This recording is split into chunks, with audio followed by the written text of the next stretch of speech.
Good morning, everyone. I would like to thank the organizers for inviting me.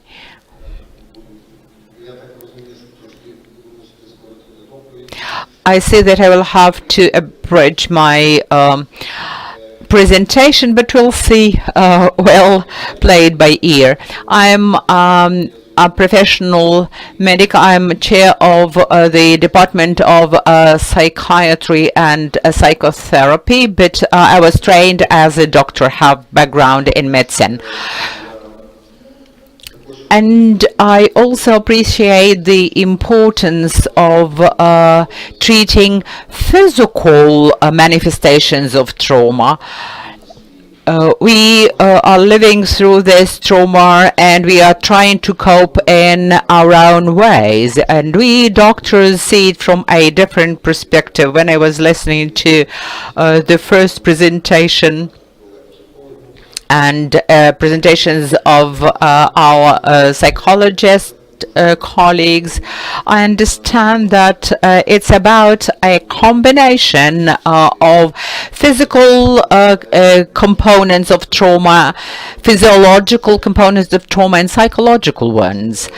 And in addition to the physical injury, we also see the need to treat mental trauma, psychological trauma, and we work for a psychotherapeutic center and see that in reality things seem totally different from what we hear and see in the media. So I will share my first-hand experience, and I will tell you about the activities of our association in the years of this war. And by way of introduction, I would like to mention that perhaps the topic of my presentation is not quite in line with what you are here to discuss. However, I think that what psychologists do at the front line and in the rear is akin to a heroic deed. I will tell you about our activities, and that is well justified, I think. Why am I going to tell you about it? We work a lot, and I won't be able to cover all of the areas of our work, including this classic theoretical part of this activity, but we are very well aware that today physical trauma, injury, and information trauma are equal or are very similar. And sometimes informational, mental, or psychological trauma is even much graver. Now, I was not going to give you stats, and I will be still returning to my presentation from time to time, and I will stop whenever the organizers tell me to. You know very well what happened yesterday or the day before in the Gaza sector, where a rocket or even a missile hit directly or indirectly reports vary a hospital. First chunk of information that was covered by the media was by a journalist from Canada, and according to them, more than 500 people were killed. Then this information was spread like a forest fire, and then it turned out that it was not true. That's what we know today. But this untrue information caused a whole series of problems, and it was there in the public domain for almost 24 hours. As a result, a decision was taken by Tzahal to change their strategies towards the sector, the Gaza Strip, and we should be very careful whenever we spread any types of information. While listening to a presentation, I kept thinking that, yeah, we do know what our colleagues are doing, including Irina Pinchuk. And if I tell you now, for example, that in fact, drug taking and alcohol taken in army is prevalent, is almost total, and everyone who we treat has this addiction. They would be seeking alcohol or narcotic drugs, and we have to start therapy right away.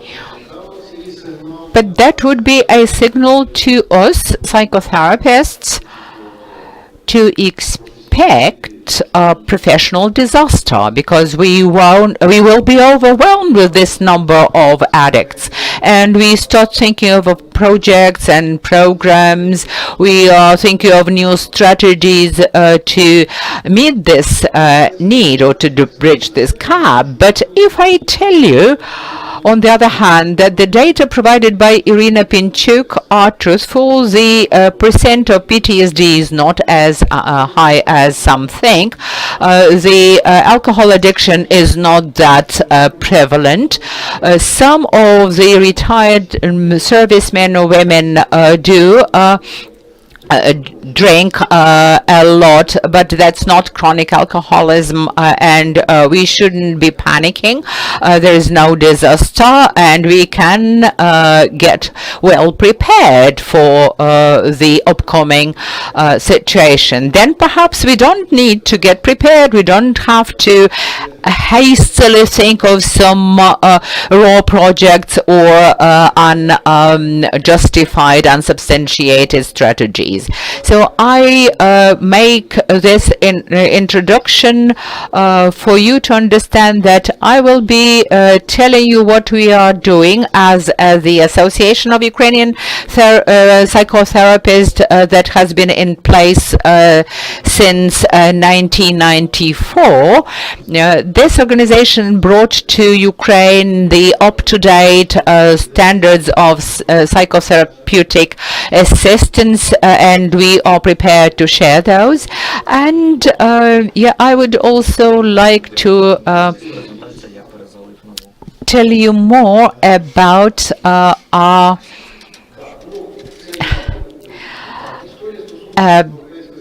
about what we are doing today. So a history of our relations with the European Psychotherapy Association. Right, I start here because the Ukrainian Psychotherapists Association is part and parcel of the European Association, and we are amongst the founding fathers of this association, and we have very close relations with the European associations. We work under this within the same certification field, and there are a lot of discussions and debates there. So the Ukrainian Psychotherapists Association is one of the founders of the European Association of Psychoanalysts and Psychotherapists. The second point is important because the expansion of the Russian Professional Psychotherapeutic League and gradual squeezing of the Ukrainian association got marginalized, and the nucleus of stability for Europe is Truskavets Project of psychotherapeutic training or education. It has been in place since 1994, and the people from the German-speaking psychotherapeutic associations helped us put it in place, and since 1994 it is the core of psychotherapeutic education in Ukraine. Then there were projects in Kharkiv, Kyiv, Odessa, Vinnytsia, Chernivtsi, In Kiev and in Chernivtsi, they are standing, and in Odessa and Vinnytsia, they come and go. In 2003, the European Confederation of Psychoanalytical Therapies was put in place, and Horst Kechele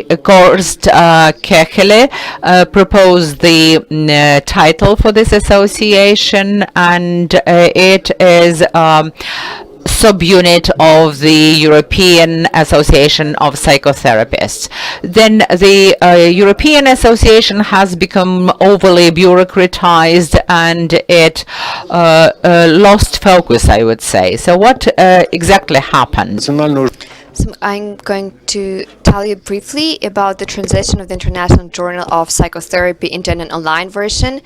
And actually after that, it is no longer as popular as it was before. Of course, we still have an online edition, but when we talk about the level of index, it is less popular right now. We had a discussion about that at the meeting, but well, it is what it is. It is an online version of this Journal of Psychotherapy today, and there is another example of bureaucratization of the European Association. It is about concentration of efforts on those problems of recognizing psychotherapy as a separate science in all European countries in order to validate the Euro certificate, and it was approved by the proposal of the European Parliament in 2001 on the separate status of psychotherapy. I will continue with brief explanations, and I already mentioned that the Ukrainian Union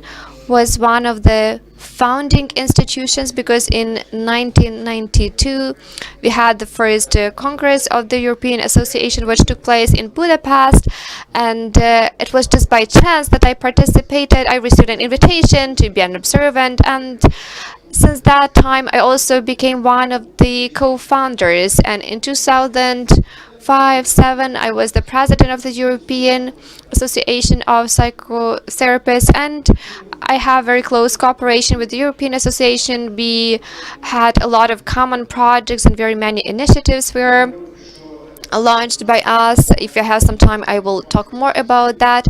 Then to go back to the expansion of the Russian Psychotherapeutic Professional League, it is because when we talk about the belonging of this association, this is one of the key points of resistance with the European Association, which resulted in an absolutely new initiative that I will share more about later, and I will also invite you to join it.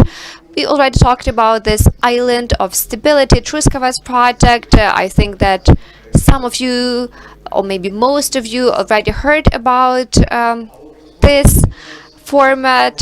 But then, if to talk about 2003, there was the European Confederation of Psychoanalytic Therapies, ECPP, established.